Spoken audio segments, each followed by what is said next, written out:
Hey everybody, my name is Brother Greene. I'm from Kappa Beta Sigma and this is Sigma Storytime. Today we're going to be reading Grace for President, one of my favorite books. And Grace for President is written by Kelly DiPucchio and pictures by Lee Young Pham. So let's get started.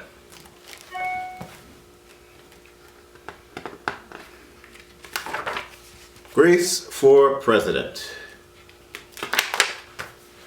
One morning in September, Miss Barrington rolled out a big poster with all the president's pictures on it. Grace Campbell could not believe her eyes. Where are the girls? Not too happy about that. That's a very good question, said Miss Barrington. The truth is, our country has never had a woman president. No girl president? Ever? Grace asked. No, I'm afraid not, said Mrs. Barrington. Grace sat at her desk and stewed. No girls? Who had ever heard of such a crazy thing? Finally, she raised her hand. Yes, Grace? I've been thinking it over, and I'd like to be president. Several students in the class laughed. Well, I think that's a star-spangled idea, Grace, said Mrs. Barrington. In fact, we can have our own election right here at Woodrow Wilson Elementary. The snickering in the room stopped. Grace smiled. Would anybody else like to run for president? Mrs. Barrington asked the class. Nobody raised their hand. Becoming president was going to be easy, Grace thought.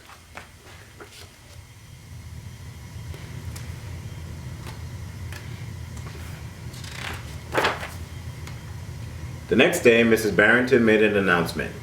In the name of democracy, I have invited Mr. Waller's class to join our election. Their class has nominated Thomas Cobb to be their presidential candidate. Grace's heart sank. Thomas was the school spelling bee champion. His experiments always took the blue ribbon at the science fair, and he was captain of the soccer team. Becoming president wasn't going to be so easy after all, Grace thought.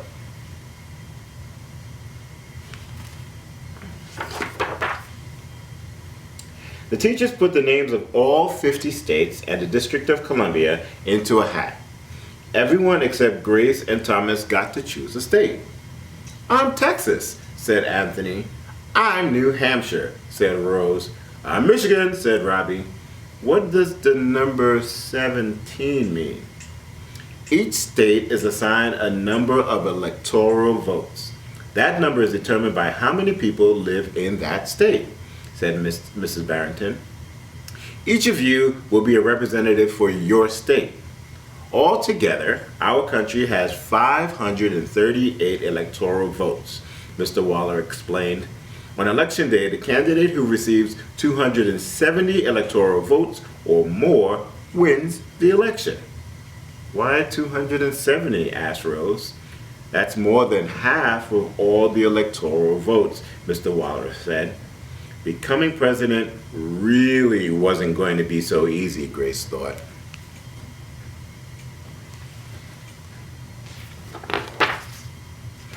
Grace came up with a campaign slogan.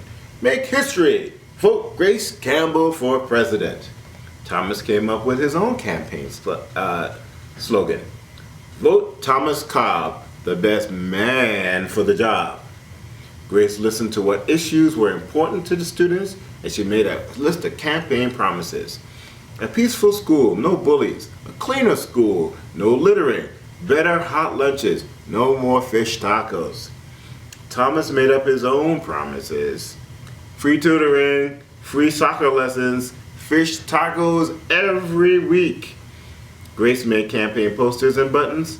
Thomas made campaign posters and buttons too.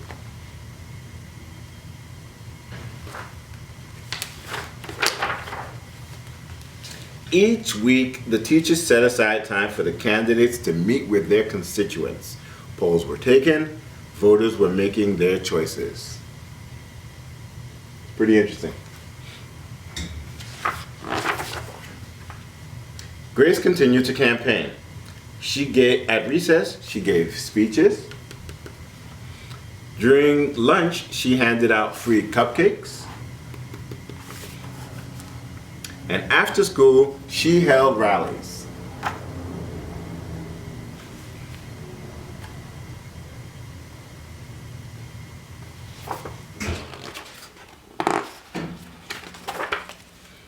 Meanwhile, Thomas wasn't worried. He had cleverly calculated that the boys held slightly more electoral votes than the girls. At recess, Thomas studied his spelling words. At lunch, he worked on his latest science experiment. After school, he played soccer. Even before the election, Grace made good on her promises. She joined the safety squad, she organized the school beautification committee, and she volunteered her time in the school cafeteria. Pretty busy. She was exhausted.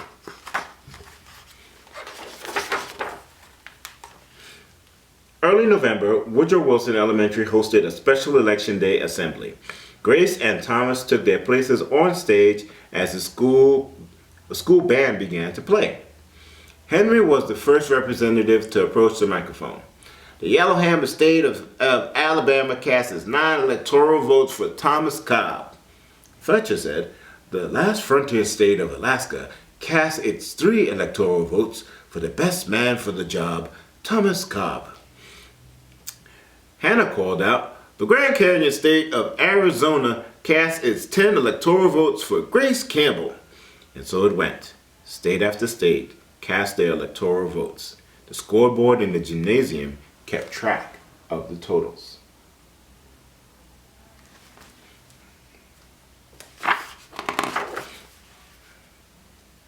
The voting demonstration was quickly coming to an end. Clara approached the podium. The Badger state of Wisconsin cast its 10 votes for my best friend, Grace Campbell. Grace looked at the scoreboard. Thomas had 268 electoral votes. She had 267. There was only one state still unaccounted for. Wyoming.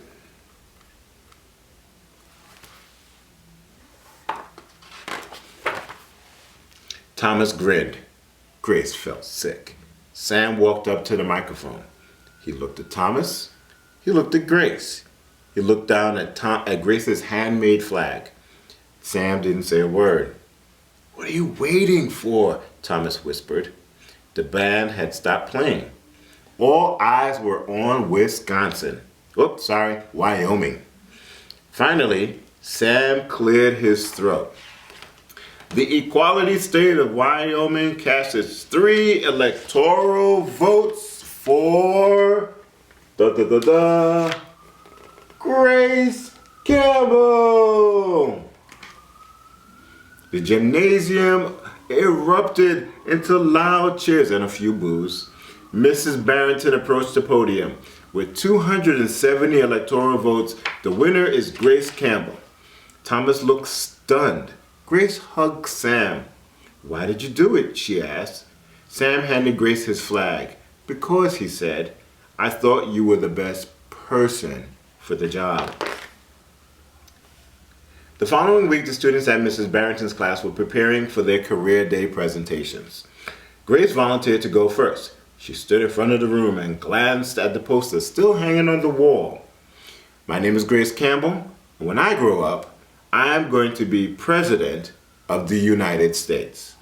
This time, everyone believed that she would.